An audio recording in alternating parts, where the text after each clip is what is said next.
Pemirsa, nilai tukar rupiah terus terpuruk hingga hampir menembus level 13.000 per dolar Amerika hari ini. Menko Perekonomian Sofyan Djalil mengklaim pelemahan rupiah beberapa pekan terakhir lebih karena faktor eksternal. Membaiknya perekonomian Amerika Serikat disertai menguatnya mata uang negara tersebut dan juga antisipasi kebijakan Bank Sentral Amerika Serikat The Fed berkontribusi terhadap pelemahan rupiah. Seperti apa upaya Bank Indonesia dan pemerintah dalam menjaga stabilitas rupiah yang sesuai dengan fundamental Indonesia, lalu akankah pelemahan rupiah mendorong masuknya investasi asing yang berorientasi ekspor? Kita akan membahasnya bersama Ketua Kamar Dagang dan Industri Kadin Suryo Bambang Sulisto dan pengamat ekonomi Rian Kiryanto. Selain itu kita juga akan bergabung dengan Peter Jacobs, Direktur Departemen Komunikasi Bank Indonesia melalui line telepon. Saya akan sapa dulu Pak Peter. Selamat sore Pak Peter.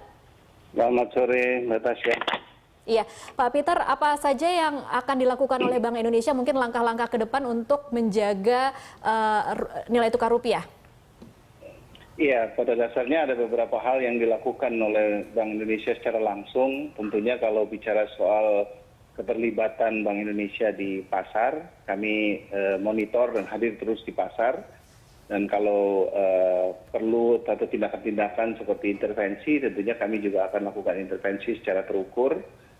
Selain itu tentunya masalah nilai tukar ini tidak hanya bisa diselesaikan oleh Bank Sentral dengan kebijakan yang ada, tapi juga perlu komitmen dari segenap unsur ya, termasuk pemerintah dalam konteks ini, sehingga memang kami berkoordinasi dengan pemerintah untuk mengambil langkah-langkah khususnya untuk melakukan reformasi struktural dan segala macam hal yang diperlukan untuk membuat indikator makro kita menjadi lebih positif begitu.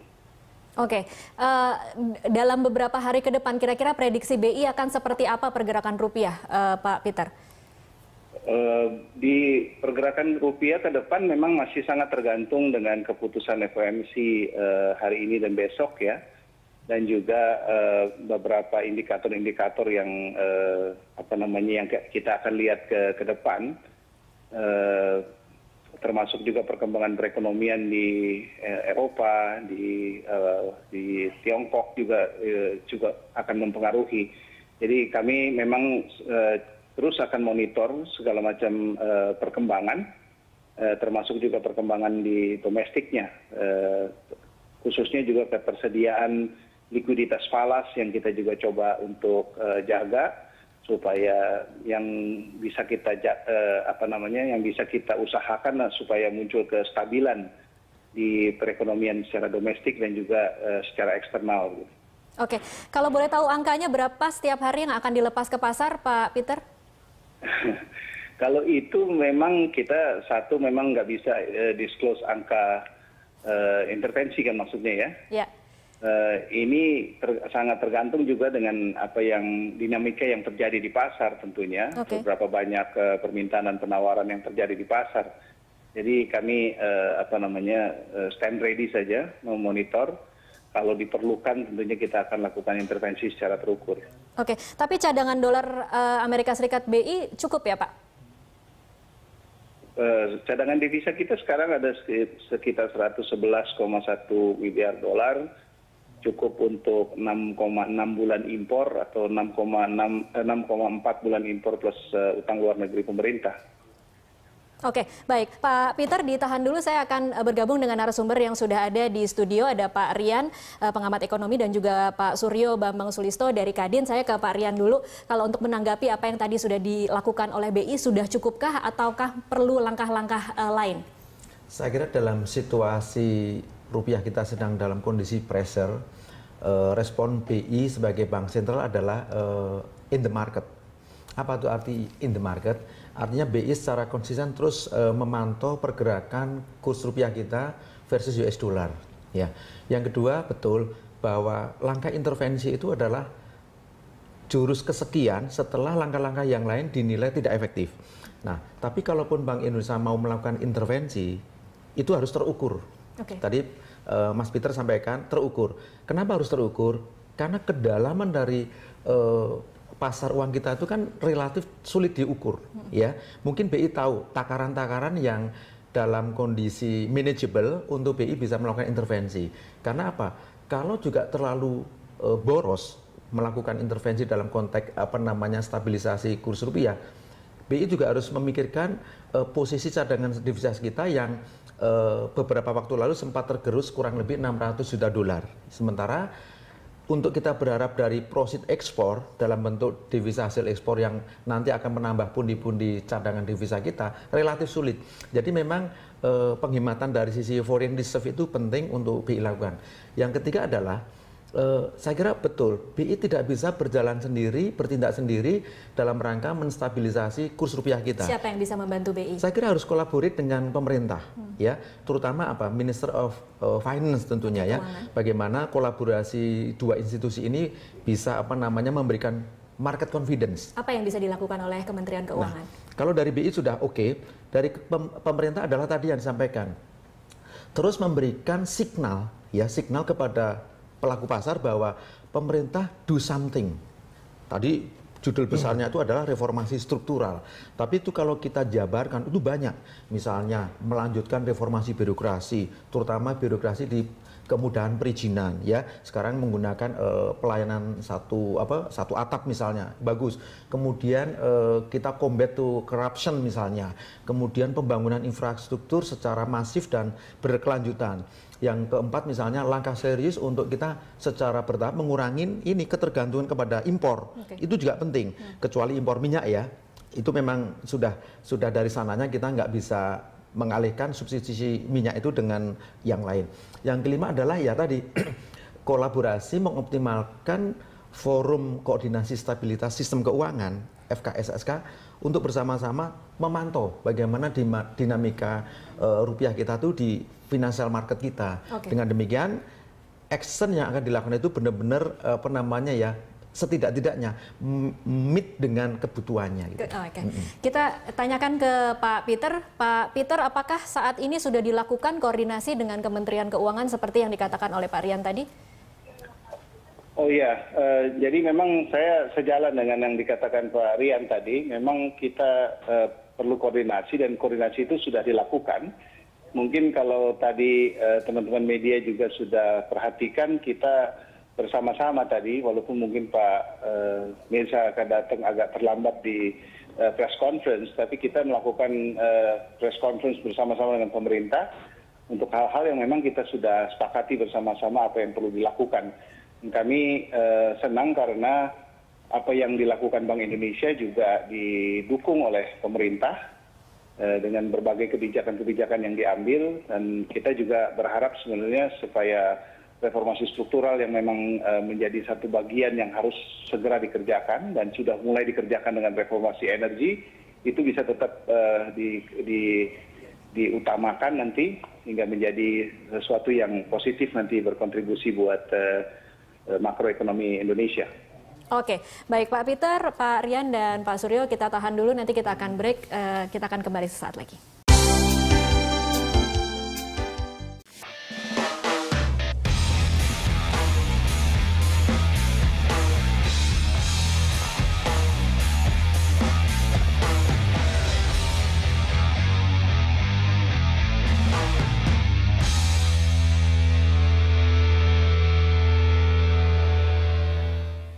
Ya pemirsa, saya akan kembali menyapa Pak Peter Yakob, Direktur Departemen Komunikasi BI. Pak Peter, kalau hingga saat ini sebenarnya dampak yang sudah dirasakan itu seperti apa? Khususnya mungkin kita bicara tentang defisit anggaran. Oh, defisit anggaran pemerintah ya? Iya. Kalau terkait sama defisit anggaran pemerintah, saya kira memang itu lebih tepat nanti dijawab oleh Kementerian Keuangan ya. Tapi saya kira memang dengan depresiasi rupiah tentunya akan ada tambahan biaya khususnya yang terkait dengan pembayaran-pembayaran yang dalam US dollar seperti pembayaran utang. Tapi mungkin yang menjadi perhatian yang kita perlu kasih lebih prioritas adalah sebenarnya utang luar negeri swasta ya, karena memang kalau dolar menguat seperti ini, kewajiban dalam dolarnya khususnya untuk utang luar negeri menjadi meningkat, dan ini tentunya menjadi sesuatu yang perlu diwaspadai begitu. Oke, baik. Kalau BI akan melakukan intervensi, apakah ada angka tertentu yang memang dijadikan patokan oleh BI ketika mencapai level tertentu kemudian akan dilakukan intervensi? BI dalam hal ini memang tidak punya target level. Yang paling penting buat Bank Indonesia saat ini adalah menjaga volatilitasnya. Supaya volatilitasnya tidak terlalu tajam pada saat dia naik dan dia turun gitu. Jadi kita memang tidak punya target level dan tidak menargetkan satu level tertentu. Oke, baik. Saya akan Ya. Pak Peter, saya akan ke Pak Suryo terlebih dahulu nih. Pak Suryo mewakili pengusaha. Kira-kira apa yang diinginkan atau apa yang dirasakan? Sudahkah saat ini dirasakan kepanikan di kalangan pengusaha dengan melihat angka rupiah seperti ini? Belum lah ya, belum. Okay. Tapi tentu kita juga cukup prihatin, was-was dengan kenaikan penguatan dolar ini, karena tentu ini yang lebih berdampak kepada importir ya. Yeah. Tapi kita appreciate lah langkah-langkah yang sudah diambil oleh BI dalam menjaga stabilitas, menjaga lancarnya sumber valuta asing dolar ini. Dan sementara ini ya kita ingin agar tetap dijaga ini, dan tentu jangan sampai terlalu melemah juga rupiah ini. Okay. Karena sulit juga nanti bagi importir, karena dunia usaha ini kan masih banyak dan sangat tergantung kepada import ya, untuk bahan baku daripada. Seberapa besar sih sebenarnya Pak kalau mau bisa digambarkan kepada masyarakat ketergantungan kita kepada import sehingga nanti mungkin akan kita rasakan dampaknya nih, nilai rupiah yang semakin industri melemah. manufaktur kita hampir semua itu ada ketergantungan dari import. Tekstil misalnya, hampir 100% kapas kita masih import. Belum lagi industri-industri otomotif juga masih banyak sekali tergantung impor, elektronik dan sebagainya. Jadi dengan kenaikan ini tentu akan menjadi berat buat industri-industri ini. Ya kita harapkan kita yang penting jangan sampai panik ya, tetap kita menjaga dan stabilitas ini sangat kita perlukan. Oke, ada harapan lain mungkin bisa disampaikan langsung kepada pihak Bank Indonesia yang bisa dilakukan untuk meyakinkan para pengusaha bahwa ini situasinya hanya sementara dan nanti akan kembali normal? Ya mungkin ya masalahnya juga di samping menghadapi masalah gejolak valuta asing ini kan sekarang yang sulit bagi dunia usaha juga kebijakan uang ketat ya. Nah, industri kan tetap harus jalan. Kalau dia sulit mendapatkan dana atau pinjaman di dalam negeri, akhirnya larinya kan ke luar negeri juga. Gitu. Yeah. Nah ini yang harus dicari balance-nya lah. Ya. Bagaimana kira-kira kita bisa juga tetap memenuhi ya industri dalam negeri atau sektor real ini agar jangan sampai macet juga gitu. Oke, Pak Peter, ini mungkin yang jadi pertanyaan semua orang mungkin agak sulit dijawab, tapi saya akan tetap menanyakan hingga kapan atau prediksi Anda sampai kapan ini akan terjadi dan kira-kira apa yang bisa dikatakan oleh Bank Indonesia untuk meyakinkan bahwa situasinya akan terkendali dan Bank Indonesia akan selalu menjaga stabilitas nilai tukar rupiah? Iya, memang kalau dilihat dari kondisi yang ada, ini kan masih banyak pertanyaan-pertanyaan yang harus kita jawab ya. Keputusan FOMC mungkin hari Kamis itu akan juga sangat menentukan kebijakan apa yang akan diambil, apakah kenaikan Fed Fund Rate akan menjadi keputusan kapan gitu ya, dalam waktu dekat atau kemudian di Q2 atau lebih lama lagi gitu. Itu sesuatu yang memang masih sangat tanda tanya gitu ya. Dan kemudian tentunya Desember ini masih mode-nya liburan gitu, jadi memang banyak investor juga kemudian mengamankan investasinya ke aset dalam US dollar. Jadi kita akan melihat, berharap di Januari nanti bisnis akan kembali ke mode yang normal kalau boleh dibilang begitu, untuk bisa mencapai titik keseimbangan yang sesuai dengan fundamental kita kalau dalam konteks nilai tukarnya. Saya kira itu yang kita bisa lihat sebenarnya. Oke, Pak Peter, kalau ada yang kemudian takut bahwa akan menembus level 13.000 atau bahkan 14.000, perlukah sampai sekhawatir itu, Pak Peter? Sebenarnya kan banyak hal yang mungkin saja terjadi ya. Oleh karena itu, yang bisa kita lakukan dari Bank Indonesia adalah membuat kebijakan-kebijakan yang preemptif, yang bisa kemudian mengatasi kemungkinan-kemungkinan indikator ekonomi Indonesia melemah, khususnya yang sekarang menjadi perhatian adalah soal current account. Tapi kemudian kita juga koordinasi dengan pemerintah, jadi pemerintah juga harus menunjukkan sinyal seperti yang disampaikan Pak Rian tadi, sinyal-sinyal yang positif yang memang kita lihat sedang terjadi di Indonesia. Dan kalau kita lihat rupiah saat ini dianggap melemah, atau lebih tepatnya sebenarnya dolar menguat, itu sebenarnya bukan lebih banyak karena faktor eksternal, gitu, bukan faktor yang ada di domestik. Karena secara domestik mungkin malah karena account kita di Q4 sedikit lebih bagus dibanding Q2 dan Q3 gitu. Jadi secara domestik sebenarnya masih banyak yang harus kita perbaiki, tapi dia tidak sedang memburuk gitu. Jadi kita sangat berharap faktor eksternal ini nanti akan kemudian menemukan kembali istilahnya rebalancing ekonominya terjadi begitu. Dan kita berharap itu terjadi.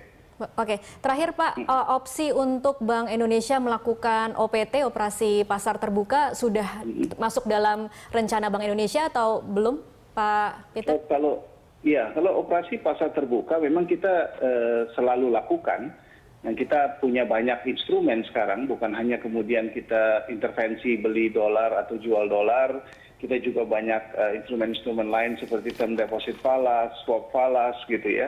Ada banyak instrumen yang bisa tersedia untuk pada dasarnya membuat pasar keuangan di domestik kita menjadi lebih dalam gitu, yang kita sering bilang financial market deepening.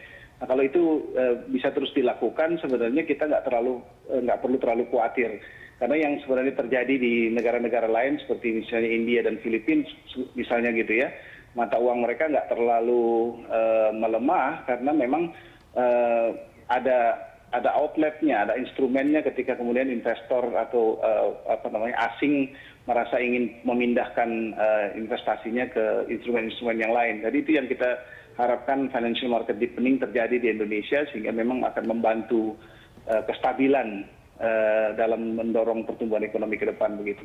Oke, baik, terima kasih Pak Peter Yakob, Direktur Departemen Komunikasi Bank Indonesia. Ya, terima kasih. Ya, pemirsa, kita lanjutkan perbincangan saya ke Pak Rian lagi.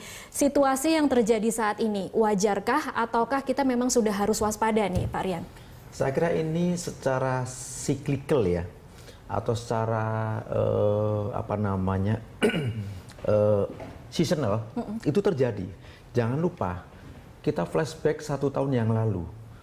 Pada saat itu kita nggak pernah nyangka kurs rupiah kita menembus level 12.000. Dan itu terjadi di penghujung akhir tahun. Di waktu yang sama seperti sekarang? Seperti sama. Ya, tadi yang disampaikan Mas Peter, terjadi akumulasi kebutuhan dolar, baik untuk perusahaan-perusahaan swasta, badan usaha milik negara, dan mungkin juga utang pemerintah juga, utang luar negeri, yang harus ditutup buku. Kan closingnya 31 Desember. Berarti pemburuan US dollar itu biasanya terjadi secara masif di akhir tahun. Nah, itu untuk transaksi pembayaran. Yang kedua, juga ada gejala bahwa tadi Mas Peter sudah sampaikan, sekarang dengan ekonomi kita membaik, relatif stabil lah dibanding beberapa emerging economies yang lain. Dulu orang liburan cukup di dalam negeri, sekarang nggak mau. Minimal ke Singapura, ke Hong Kong, ke Eropa, ke Aussie. Itu kan butuh currency US dollar sebagai basis untuk mereka melakukan transaksi, sehingga kebutuhan US dollar secara real demand itu naik. Nah, yang ketiga yang saya amati juga ini terkait dengan biaya pendidikan ketika kita menyekolahkan anak-anak kita di luar negeri. Ya, yang paling dekat adalah Singapura, kemudian ada juga yang ke Hong Kong atau ke Australia dan ke kawasan Eropa sama Amerika. Kita tahu nggak perilaku untuk membayar kewajiban pendidikan itu ditarik ke depan, dan itu adalah ketika bulan-bulan Desember Januari ini, sementara sekolahnya baru nanti mungkin bulan Juni. Nah, hal seperti ini secara akumulatif membuat perburuan US dollar itu menjadi tinggi. Ya, tapi kita bersyukur kalau kita bicara dari sisi liquidity valuta asing sebetulnya tersedia. Dan tadi Mas Peter juga sampaikan tapi belum dieksplor, kita juga punya semacam bilateral agreement ya dengan beberapa central bank negara lain. Let's say dengan Bank of Japan, kemudian Bank Sentral Cina, dan satu lagi seingat saya itu dengan Bank Sentral Korea. Ya, jadi kalau ada situasi yang Seperti memang ini. emergensi, kita bisa call mereka, nanti akan terjadi apa namanya swap ya, pertukaran valuta. Oke. Sama saja. Kalau di sana juga mengalami tekanan, mereka bisa minta apa namanya support dari Bank Indonesia untuk menstabilisasi currency mereka yang mengalami pelemahan gitu. Itu bisa dilakukan. Ya, jadi saya katakan ini gejala yang wajar dan saya ingin garis bawahi dan peristiwa sekarang ini tidak hanya terjadi di Indonesia. Ya, kebetulan saya punya datanya, Jepang itu terdepresiasi dari awal tahun sampai dengan pertengahan bulan ini Desember itu sudah sekitar 15% depresiasinya. Kemudian ringgit Malaysia itu 6,6%. Kemudian Sing dolar itu 4,7%. Nah, rupiah itu baru terdepresiasi itu 1,6%. Ya, dari awal tahun. Ya, dari karena awal memang tahun, ya? baseline-nya udah tinggi, sudah 12.000. Ya, sudah 12.000. Iya, gitu. Tapi kalau kita mau compare dengan apa namanya emerging economies currency, rupiah kita tidak jelek-jelek amat. Tidak jelek-jelek. Gitu maksud saya. Baik, kita akan lanjutkan di segmen selanjutnya. Pemirsa tetaplah bersama kami.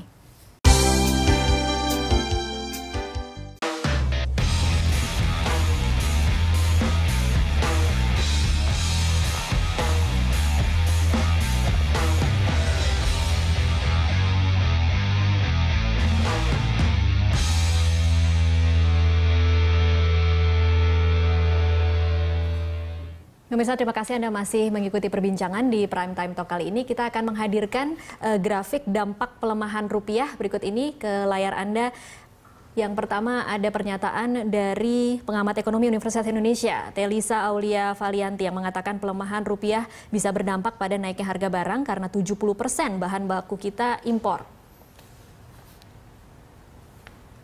Lalu dari ekonom UGM, Tony Prasetyantono, yang mengatakan rupiah melemah, pertumbuhan kredit melambat hingga 19% dari posisi 22%, kemudian memperlambat pertumbuhan ekonomi.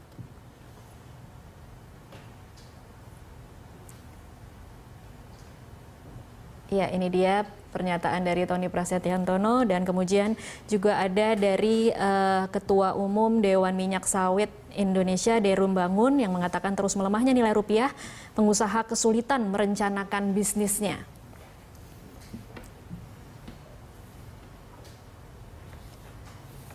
Ya, yang terakhir dari Setio Maharso, Ketum DPP REI periode 2010-2013, rupiah melemah akan mempengaruhi daya beli masyarakat berpenghasilan rendah terhadap perumahan.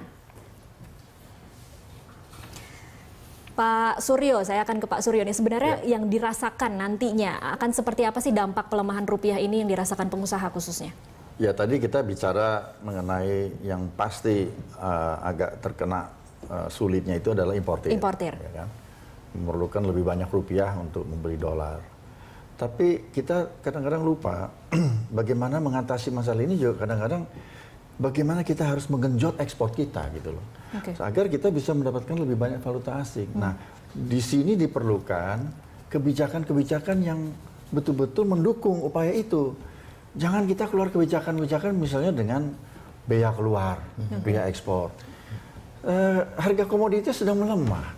Kita mengeluarkan kebijakan seperti itu. Jadi pengusaha semakin tertekan. Jadi gimana gitu loh. Ini kan menunjukkan tidak adanya koordinasi di antara departemen.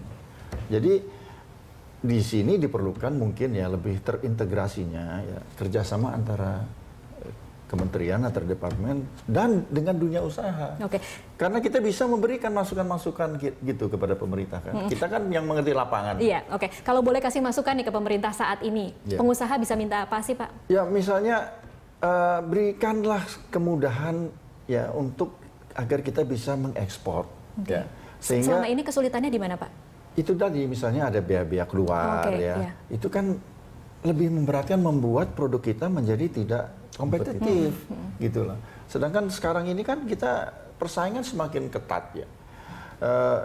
Pajak misalnya, kita itu sekarang beroperasi pada suatu lingkungan yang tidak diuntungkan dibandingkan dengan pesaing-pesaing kita di negara lain. Bunga bank kita di sini lebih tinggi. Jadi faktor-faktor yang mempengaruhi biaya operasi kita, banyak itu pengusaha kita di dalam negeri sekarang ini sudah tidak diuntungkan. Biaya logistik lebih tinggi. Belum juga tadi saya sebutkan pajak, belum buruh juga sekarang juga sudah semakin menuntut kenaikan. Jadi hal-hal seperti ini perlu dibenahi. Oke. Dan ini adanya di ranah pemerintah ya. Iya. Tadi saya bergembira melihat BI dengan Departemen Keuangan ini perlu lebih inilah memikirkan suatu kebijakan strategi yang betul-betul bisa memperbaiki atau mempermudah ya bagi dunia usaha untuk beroperasi. Oke, kalau mau menunggu kebijakan pemerintah kan mungkin butuh waktu nih Pak. Kita kasih masukan terus nanti pemerintah kemudian harus koordinasi dulu untuk mengeluarkan kebijakan. Kalau boleh berbagi trik dengan kondisi rupiah yang saat ini, apa yang bisa dilakukan oleh pengusaha untuk bisa memaksimalkan yang ada tanpa harus kemudian mengimpor dengan harga yang sangat tinggi? Untuk bisa survive ya kita juga harus tentunya berupaya untuk meningkatkan efisiensi kita, meningkatkan produktivitas kita, meningkatkan daya saing kita. Sebab kalau tidak juga sulit dalam situasi seperti ini. Tetapi tentu ada hal-hal yang bisa pemerintah banyak membantu dalam hal ini kan. Nah disinilah perlu adanya misalnya ya kebijakan-kebijakan fiskal ataukah apa yang bisa meringankan ya beban para pengusaha ini. Oke. Ya. Oke, baik, kita akan lanjutkan di segmen selanjutnya. Pemirsa tetaplah bersama Prime Time Talk.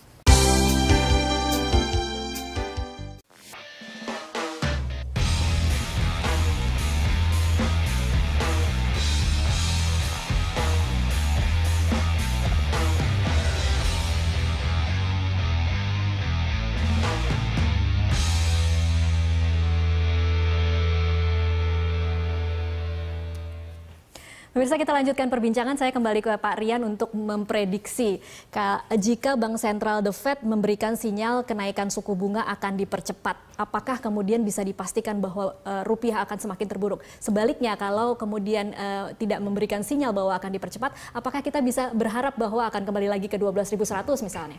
Nah, isu mengenai bahwa akan ada normalisasi kebijakan The Fed itu kan sudah bergaung sejak Mei tahun ini, ya. Ketika Pak Bernanke diganti oleh Ibu Janet Yellen, dan beliau sampaikan di suatu forum bahwa cepat atau lambat Fed Fund Rate akan naik menyusul setelah program tapering off selesai. Tapering off adalah penghentian paket stimulus ya atau quantitative easing selesai di Oktober kemarin. Nah, jangka waktunya adalah setelah Oktober selesai, maka secepat-cepatnya 6 bulan kemudian akan dilakukan normalisasi kebijakan The Fed. Tapi di Amerika sendiri terjadi dissenting opinion, perbedaan pendapat di antara gubernur bank sentral di Amerika, ya, The Fed di level state. Mayoritas menghendaki agar Fed Fund Rate naik di kuartal ketiga, dan sebagian besar ekonom juga meyakini kuartal ketiga tahun depan adalah timing yang terbaik, ketika seluruh pondasi ekonomi Amerika benar-benar sudah strong, sudah stabil. Sebagian kecil menghendaki kuartal 2, ya, tapi bahkan saya masih ingat Ketua IMF itu namanya Ibu Christine Lagarde menyatakan agar The Fed hati-hati sebelum mengambil keputusan yang akan sangat memberikan impact ke seluruh dunia. Ya. Oleh karena itu mayoritas mengatakan mungkin paling cepat adalah kuartal 3 tahun depan. Nah, tapi karena rencana normalisasi kebijakan The Fed itu sudah lama diomongin, sebetulnya pasar keuangan dunia itu sudah memfaktor in, sudah memprice in, sehingga kalaupun harus dilakukan katakanlah kuartal 2 tahun depan, relatif shocknya itu tidak akan besar. Karena semua pasar keuangan dunia sudah melakukan adjustment sendiri. Satu contoh, kenaikan BI rate pada tanggal 20 November lalu, 2 hari setelah Pak Jokowi menaikkan harga BBM, itu bukan semata-mata untuk antisipasi ekspektasi inflasi yang naik setelah pemerintah menaikkan harga BBM bersubsidi, tapi juga mengantisipasi kemungkinan The Fed menaikkan suku bunga. Ya, maka Ibu Janet Yellen mengatakan bahwa kenaikan The Fed Fund Rate itu menunggu the considerable time. Masalah hedging juga. Iya, itu. Jadi itu Ibu Yellen jelas mengatakan itu. Oleh karena itu saya kira Bank Indonesia bersama Minister of Finance ya, kita pasti sudah siap dengan segala sesuatunya. Dan saya ingat di forum koordinasi stabilitas sistem keuangan itu ada beberapa jurus ya yang pemerintah bersama BI itu bisa lakukan jika terjadi shock yang di luar eskalasi atau di luar prediksi. Oleh karena itu saya setuju dengan Pak Surya tadi, semua elemen masyarakat tidak usah panik. Karena ini tidak hanya terjadi di Indonesia. Ini sudah menjadi gejala global dan terutama di emerging economies atau negara-negara sedang berkembang ketika mereka terjebak kepada euforia bahwa kenaikan Fed Fund Rate akan mendorong apresiasi dolar. Itu betul. Tapi sebetulnya kita jangan lupa penguatan dolar yang tidak terkendali itu menjadi backfire untuk Amerika sendiri. Oh, oke. Karena apa? Bagaimana backfire-nya? Ekspor mereka menjadi tidak kompetitif di pasar dunia. Dan kita tahu bahwa produk-produk buatan Amerika itu head to head dengan bikinan siapa? Tiongkok plus Jerman, ada juga Jepang. Jadi pada equilibrium baru nanti saya kira dolar itu akan berhenti dalam arti stabil. Oke, kalau mau kasih kisaran prediksinya akan stabil di angka berapa sih Pak Rian? Kalau sekarang ini kan kita sudah terdepresiasi 1,6% year to date ya, artinya tahun kalender ini.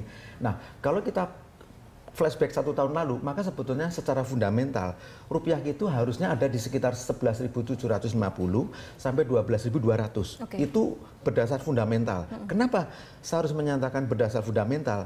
Harus kita jujur akui, kita masih punya penyakit yang namanya apa? Defisit transaksi berjalan.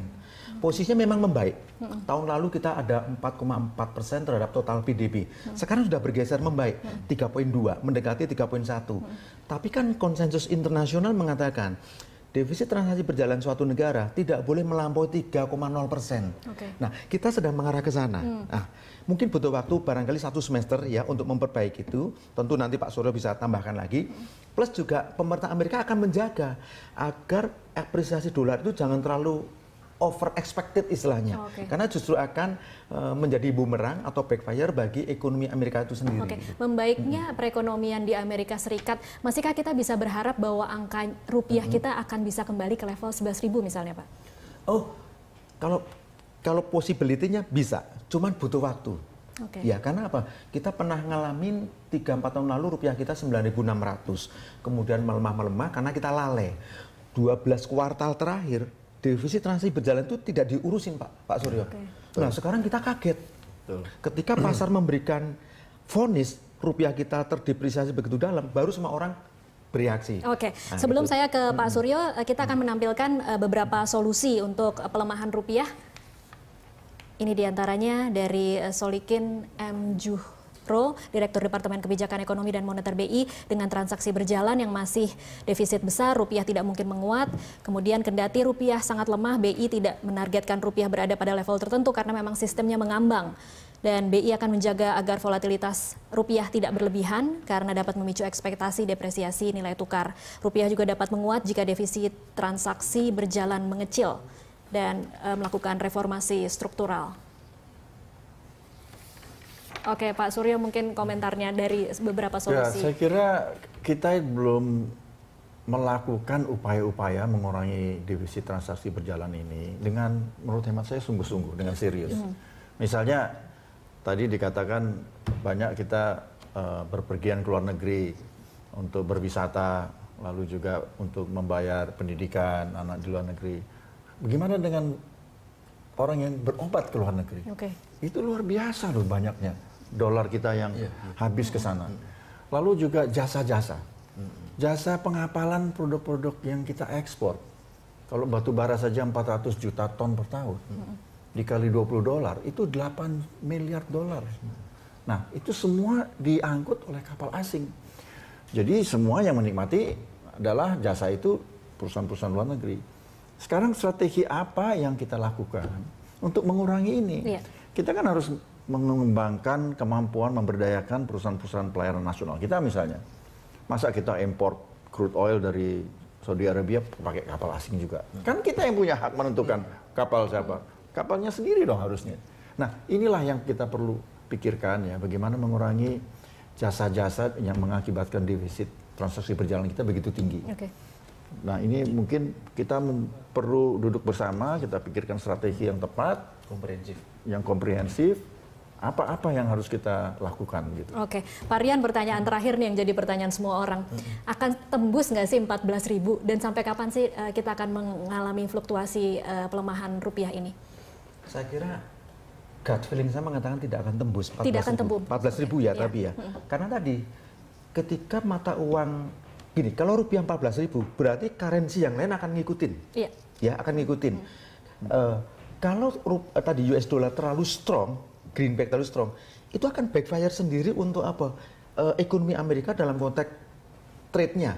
Jangan lupa, Amerika adalah negara terbesar di bidang eksportir setelah Tiongkok dan Jerman. Jadi kalau mata uangnya terlalu kuat iya, itu menjadi tidak kompetitif. Orang lalu akan cari second products buatan Tiongkok, buatan Jerman, buatan Jepang dan sebagainya, atau produk substitusi malah. Jadi ini nggak baik. Sementara Pak Obama punya kepentingan langsung adalah untuk menghadapi pemilu 2016. Dia harus jaga postur performance ekonominya lebih sustainable. Jadi bukan hanya ekspornya yang nanti akan pressure ya atau tertekan, tapi juga domestic marketnya. Jadi kalau banyak yang kapan, harus dipikirkan itu. Kalau sampai kapan? Kira-kira Januari 2015 sudah mulai stabil atau belum, Pak Rian? Saya kira ini volatility akan sampai semester 1. Kenapa? Tadi saya kasih hints ketika The Fed akan menormalkan kebijakan suku bunganya. Cukup lama berarti pengusaha dibuat agak deg-degan ya Pak? Nggak apa-apa, kita masih punya waktu untuk do something. Pak Suryo tadi sampaikan, ya perbaikilah pelan-pelan. Sehingga kita punya grip ya, punya satu pegangan yang bisa kita yakinin bahwa inilah jalan keluar dari tekanan eksternal yang begitu dominan ketimbang karena faktor domestiknya. Gitu. Baik, terima kasih Pak Rian, Pak Suryo, terima kasih untuk waktunya bersama Prime Time Talk. Pemirsa tetaplah bersama kami, rekan Ratu Nabila akan hadir sesaat lagi menyampaikan berbagai informasi dari sudut pandang media sosial dalam Prime Time Connect sesaat lagi.